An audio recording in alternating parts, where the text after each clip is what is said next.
participate with the district and CBOC Audit Subcommittee in a January 2016 evaluation of the auditor's service.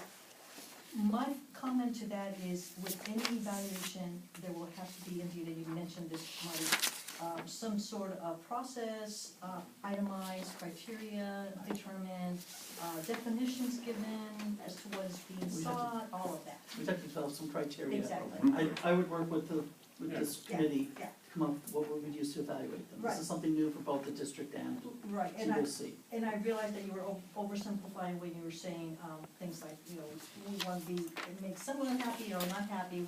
We have to figure out a way of being happy or not happy with the word. We have to define what that means. Yeah, okay, thank you. I have a question about one item 17, where you're explaining about the internal controls.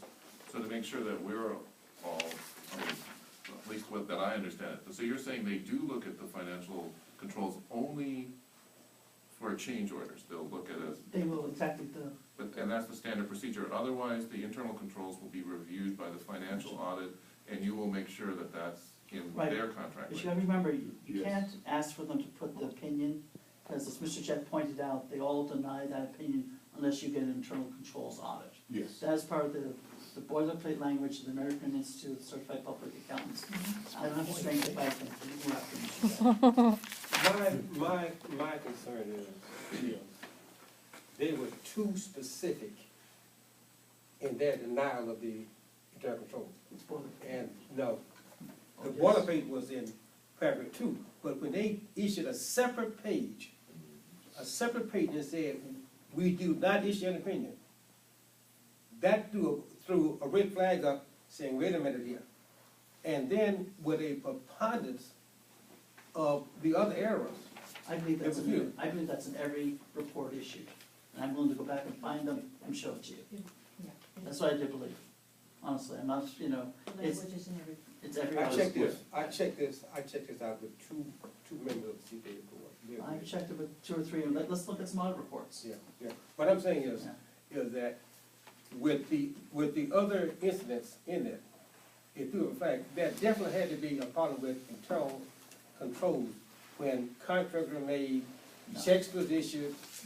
There was no problem, actually, this district has been commented on the people who come in and audited the bond financial documents. TSS person told me over the last 2 or 3 years, this is one of the best districts we ever came into. We had a couple of errors, and don't forget that what you're talking about, in the last year, there were 0 errors. We went from 6 to 3 to 0. I would comment on that, but my legal people tell me you. Okay. But I'll be quiet, so, okay. I'll be quiet, you won't say, okay. Yeah, but no, in my opinion, when the auditors found those issues, they should have explained it and dealt with it. For example, the checks that were, why were the checks not properly approved? Not just to say that they were not approved. When they indicated that the money was paid out, they should have been more specific. Normally under the conditions that they laid out, that would be on the opposite side, that the contractor would be paying that to the school district, not the school district paying it to the contractors. They said that it was for a delay in completion. $450,000 is a lot of jack. What happened was, there's a signature sheet on the front of every invoice for approval. There's 7 signatures. They missed one, and mine was 1 year, so you can shoot me for that. But like, every single one, Mr. Fay, Mr. Abdallah, the chief engineering officer, and I have always signed off. So if one was missing, and there shouldn't have been one missing, I agree. The check was paid, it's always to a vendor, but it had gone through all the controls that come through our construction management company. The work was verified as being done, that it was moved along, and what had happened, we rushed the process. That's all it is. There is no fraud, there is no, how would I put it, I can pull those invoices for you and show you, that you can go to the school and see where the work was done.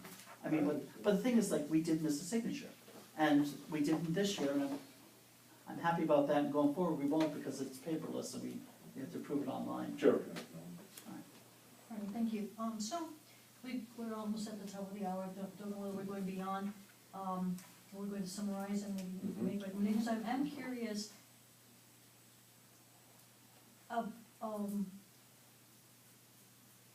as volunteers and people not always involved with staff, to obtain the familiarity that's necessary to understand a number of different aspects of the bond program, and also what the reports contain, what they don't contain, what they mean, things that might be Yes, inferred, yes. et cetera. Mhm. It's easy to say because we have only so much time as volunteers, that we might indeed not do the full comprehensive oversight that might be desired, that externally might seem obvious, but really isn't as obvious. The members of the facilities subcommittee are members of the board, school district board. Do they go as in-depth a questioning when they make their yays or nays onto? They go so in depth, you have no idea, they've spent so much time. I mean, Mr. Ramsey and Ms. Cronenberg, they're out at all the sites, they know every issue, they know more about assessed value and the numbers than I do. She's here to. Oh, she's here, Ms. Cronenberg especially. But they really do, I mean, you've no idea the amount of energy they spend doing this, and the time commitment is huge. And also, I'll encourage every single one of you, if you've got a question about anything, ask me. And I'll be honest with you, sometimes I'm busy, don't let go. So even if it's not me, the person who replaced me in this position, ask them and they will get it for you. So you have welcomed us to do that. As well in the papers, there have been some statements, and it's certainly statements are, an article has only so much space on a newspaper sheet that it doesn't cover the full explanations. But there were some comments about how some individuals have not, or from the public, have not received items requested. What accounts for that, in your opinion? I don't know, we just had a change over in some personnel, but our clear directive from the board and superintendent and Ms. Gamble's in charge of this department is any request, we are to get back to you as soon as possible.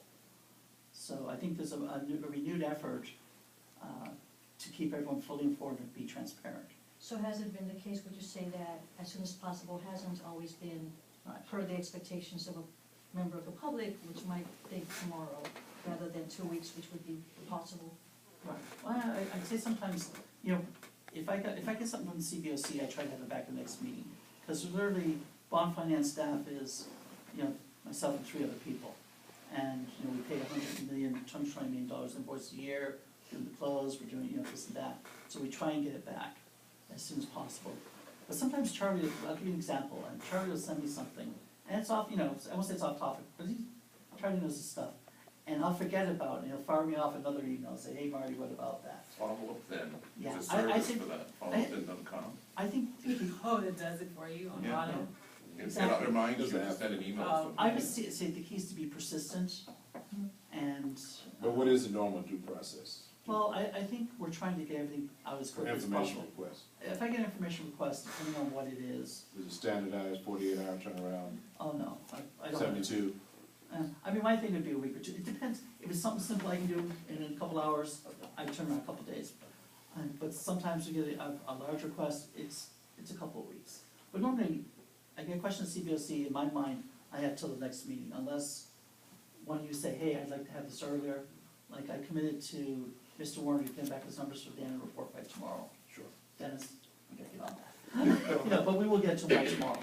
Well, you know, like I was, you know, I, for a long period of time, I felt very, very uncomfortable with not getting, you know, to this day, and I've been told on several occasions that I would receive proof that the money has been returned to the bond. I do not have that. You're talking about the custodian? The custodian overpayment? I will, Yeah, and I, you know, and now, and I brought that up to say is that, I will send you an email in the morning, give me your email address. you indicated that, that the $2 million is going to be refunded to the, It's not $2 million, whatever the settlement was, will be It's at refunded. 2 million. Well, 1.4. Mr. Younger isn't the district accountant. What is next? What's that? Give me- but I mean, million. but you understand, It's a Whatever, lot. whatever Now, the dollar amount those is. other It's items- in excess, those other in items excess. that I asked for, a year or so ago, if I resubmit those to you,